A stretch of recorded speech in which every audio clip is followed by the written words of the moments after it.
কিন্তু যেরকম আমরা গুগলে সার্চ করে দেখেছি অনেক দেখা যায়, তেমন ঠিক আমরা অতটা দেখতে পারিনি। সো এইভাবে আমাদের রাইড করতে হয়েছে। আমি আর আমার ছেলে একটা বোটে ছিলাম, আর হাজব্যান্ড অন্য একজনের সাথে শেয়ার করেছে। বোট রাইড করতে কিন্তু ভীষণ মজা। হ্যাঁ, ইনস্ট্রাকশন ফলো করবেন, ওরা বুঝিয়ে দেবে কি করে আপনাদের রো করতে হবে। একদম ইজি, কোনো প্রবলেম হয়নি। আমি একটু ভয় পাচ্ছিলাম বিকজ ছেলেকে নিয়ে একা আমি একটা বোটের মধ্যে, যদি কিছু বাই চান্স প্রবলেম হয়, কিন্তু কিচ্ছু প্রবলেম হয়নি। গাইড আমাদের সাথেই ছিলেন অ্যান্ড থাকবে, সবার সঙ্গেই থাকে কোনো রকম। হ্যাঁ, একটা এরিয়া ম্যাপিং করে দেবে, সেই এরিয়ার বাইরে আপনারা নিজেরা কোনোদিন যাবেন না। যদি করেন এটা তো একদম গাইডের কাছাকাছি থাকবেন, বিকজ এটা কিন্তু অবশ্যই করবেন এই অ্যাক্টিভিটিটা।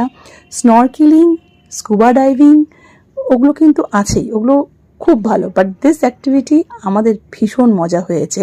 ছেলেকেও আমাদের একটু ভয় করছিল নিতে, বাট দেন